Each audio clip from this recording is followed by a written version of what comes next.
In 1963, the Beach Boys didn't just release a catchy tune, they captured a defining moment in American car culture. Their song forever linked Chevrolet's Mighty Mouse engine to the golden age of performance, when the 327 small block 5.8 turned ordinary Chevys into street legends and left bigger, more powerful motors in the dust. But here's what still puzzles enthusiasts today. How did a modest 327 cubic inch engine rise above the monstrous 409 and the ferocious 427 to become one of the most celebrated engines in American history? Why do fuel-injected 327 Corvettes now fetch six-figure prices, and why do purists continue to claim it was superior to the more common 350 that replaced it? The answer lies in a nearly perfect balance. From 1962 to 1969, Chevrolet built an engine that was not too small, not too big, but just right. It transformed the Corvette into a world-class sports car, gave the Chevelle true muscle car status, and turned the unassuming Chevy 2 into a giant killer. Yet, in a twist of irony, Chevrolet eventually discontinued it for something larger, because in America, bigger always sold better, even when it wasn't necessarily better. To understand why the 327 became a legend, we need to look back at its roots. The Chevrolet small block revolution began in 1955, when Chevy introduced the original 265 cubic inch V8, a lightweight, compact design with thin wall casting and overhead valves that immediately left competitors scrambling to catch up. It gave Chevy's full-size cars newfound speed and, for the first time, gave the Corvette a real shot at being taken seriously as a sports car. Just 2 years later, in 1957, engineers bored the 265 out to 283 cubic inches, and, with the help of mechanical fuel injection, achieved the magical milestone of 1 horsepower per cubic inch, 283 horsepower from 283 cubes. It was an engineering triumph and a marketing masterpiece rolled into one. But by 1961, the 283 had reached its limits. Hot rodders had already been pushing it beyond factory specifications, boring out the cylinders to 4 inches to create their own 301 cubic inch monsters. Chevrolet's engineers took notice. The public wanted more displacement, more torque, and more speed. And so, the factory decided to make the hot rodders modification official. They expanded the bore to 4 inches and increased the stroke to 3.25 inches, yielding 327 cubic inches of displacement, all within the same compact engine block as the 283. The thick cylinder walls of Chevy's small block design could easily handle the upgrade without sacrificing strength or reliability. The 327 officially debuted for the 1962 model year across Chevrolet's lineup. Corvette buyers could choose from 4 versions ranging from 250 to 360 horsepower, while larger cars like the Impala, Bel Air, and Biscayne offered milder 250 and 300 horsepower variants. The small Chevy 2 and Corvair were the only models initially left out. What made this engine special was its ability to breathe. The 4-inch bore allowed for oversized valves that moved a tremendous amount of air, the key to producing big power from a relatively small package. From that point forward, the 327 defined the golden era of small block V8s. Over the next 8 years, Chevrolet offered it in countless configurations, ensuring that every type of driver could find a version that fit their needs. The base 210 horsepower model was perfect for wagons and family sedans, offering reliable performance without demanding premium fuel. The mid-range 250 and 275 horsepower versions gave weekend racers enough power to surprise larger cars at stoplights. But the true legends were the high-performance variants. The L79, rated at 350 horsepower, combined a solid lifter camshaft with a big Holley 4-barrel carburetor, making it one of the most potent small blocks ever sold in a production car. The L76 took things further, delivering 365 horsepower through higher compression and more aggressive tuning, available exclusively in Corvettes. And then there was the L84, the crown jewel, with 375 horsepower, 1175 1 compression, and a Rochester mechanical fuel injection system. It delivered razor-sharp throttle response and near-instant acceleration. The fuel-injected 327 Corvette became the ultimate stoplight predator, unbeatable in its day. The 327 feet's influence spread across Chevrolet's entire lineup. It powered Corvettes from 1962 through 1968, finally giving the sports car the performance to rival European competitors.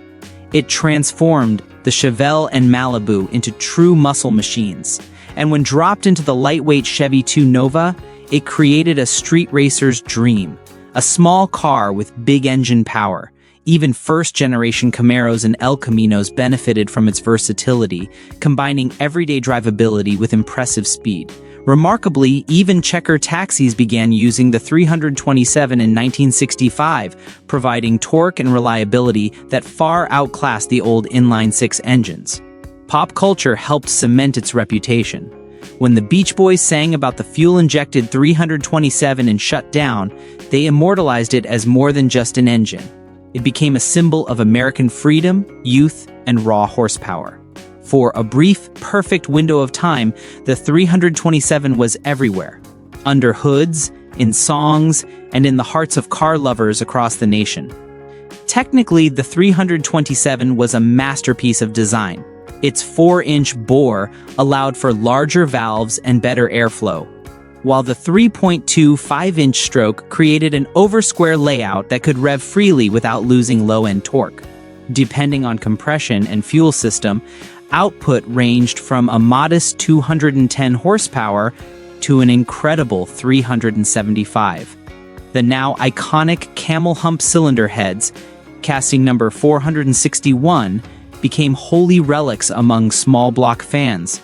With 2.02-inch intake valves, 1.60-inch exhaust valves, and generous port sizes, these heads could flow over 230 cubic feet of air per minute, an astounding figure for the time. The engines that wore them, the L76, L79, and L84, were instantly recognizable, their double hump castings serving as a badge of honor. Even the camshafts told a story of evolution.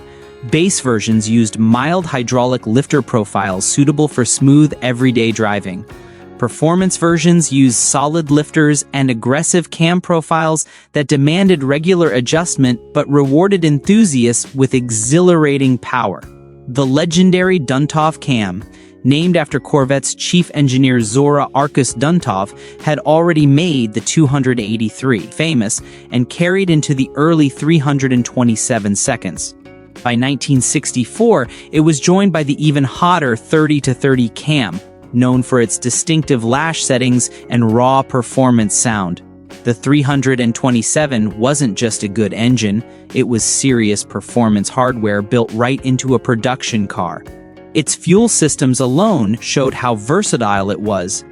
Base models came with simple 2-barrel Rochester carburetors, perfect for daily driving and family cars. The mid-range versions used 4-barrel Carter AFB carbs, delivering between 250 and 300 horsepower, enough to make even full-size Chevys feel lively. But the real monsters were the high-performance models, which ran big Holley 4-barrel carburetors capable of flowing up to 750 cubic feet of air per minute. These versions were the kind of factory-built street weapons that racers dreamed about. However, even legends can't last forever. The 327 feet's reign began to fade by 1967, when Chevrolet introduced the 350 cubic inch small block in the brand new Camaro. On paper, the difference didn't look dramatic. Both engines shared the same 4-inch bore, but the 350 had a longer 3.48-inch stroke. That small change made a big difference. It produced more torque, delivered smoother low-end power, and offered similar horsepower to the 327 without needing high compression or aggressive camshaft profiles. The 350 was easier to drive, easier to tune, and better suited to the growing demand for comfortable performance cars. The market embraced the 350 immediately. Even in its early versions, it produced around 295 horsepower, close to the top 327 seconds, but did so with better drivability and a broader power band. By 1968, the 350 had taken over as the standard Corvette engine under the L46 and L48 codes, while the once revered 327 was gradually reassigned to more budget-friendly or lower performance roles. The famous Rochester Ramjet mechanical fuel injection system, which made the 327 feet's L84 version so special, was quietly discontinued even sooner. It was expensive to manufacture, temperamental to maintain, and mechanics despised working on it. Keeping one properly tuned required specialized tools and deep technical knowledge that most shops simply didn't have. As the decade progressed, big blocks began to steal the spotlight. The 396 debuted in 1965 with massive torque, and the mighty 427 soon followed, delivering levels of power no small block could match. By 1967, Chevrolet had trimmed the 327 lineup to just a few variants to make room for its growing family of big blocks. The performance crowd wanted displacement, and the 327 suddenly wasn't big enough. In 1967, a two-barrel version of the 327 producing only 210 horsepower appeared as a low-cost option for full-size Chevrolets, signaling the end of its high-performance days.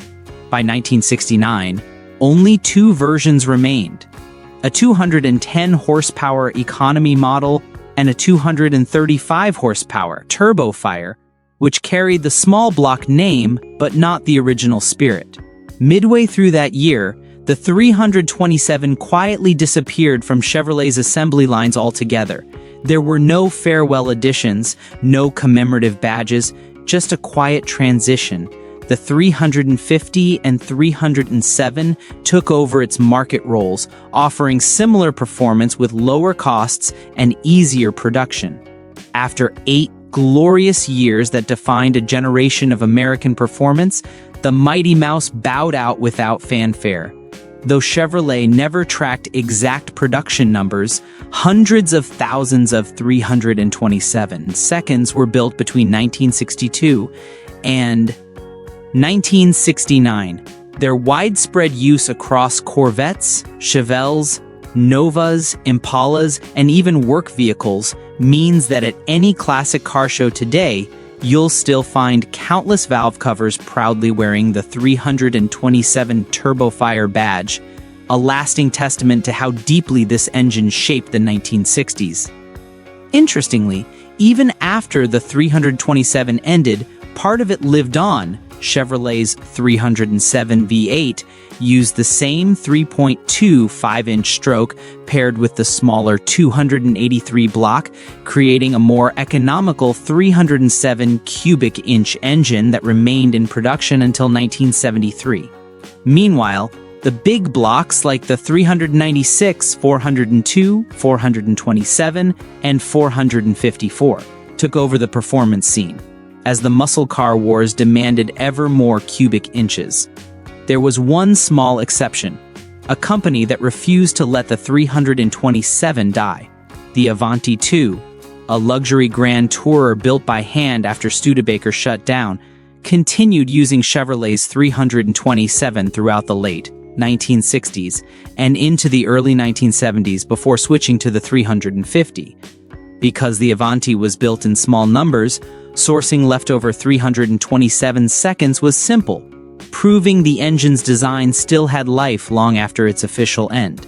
Today, more than 60 years after its debut, The 327 has achieved a kind of legendary status that even the longer-lived 350 never quite matched.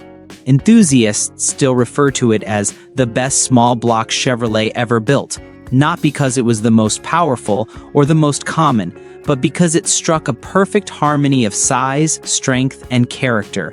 Its Mighty Mouse nickname captured everything that made it special, compact, yet capable of extraordinary things. Thanks to pop culture, the 327 achieved immortality. The Beach Boys may have sung about the 409, but their line about the fuel-injected Stingray cemented the 327 feet's place in American history. Even younger car lovers who weren't born until decades later recognized that lyric, a 3-minute rock anthem that ensured the 327 would never be forgotten. That fame carries over to the collector market today. Fuel-injected L84 Corvettes regularly sell for over $100,000, while original L79 engines command thousands of dollars as bare blocks, complete, running 327 seconds. Especially the solid lifter performance versions often fetch between $3,000 and $8,000 depending on condition. The coveted L76, rated at 365 horsepower, was once exclusive to the Corvette and now trades hands among collectors like fine art. Even the iconic camel hump 461-cylinder heads remain valuable. Clean, original castings are worth a premium, while modern companies like TrickFlow and Speedway Motors now reproduce them in lightweight aluminum versions that flow even better than the originals. The debate between the 327 and 350 still rages online. Fans of the 350 point to its larger displacement, wider availability, and easier parts sourcing. But 327 loyalists argue that its shorter stroke allows higher revs, lighter internals, faster throttle response, and, most importantly, exclusivity. The 327 wasn't just an engine, it was a statement. And, honestly, fuel-injected Stingray 327 just sounds cooler than 350. In the end, history sides with emotion. The 320 saved the Corvette and laid the foundation for every small-block Chevy that followed. The 350 may have carried the torch, but the 327 lit the flame. Compact, powerful, perfect. Sometimes the best engines aren't the ones that last the longest. They're the ones people never stop talking about.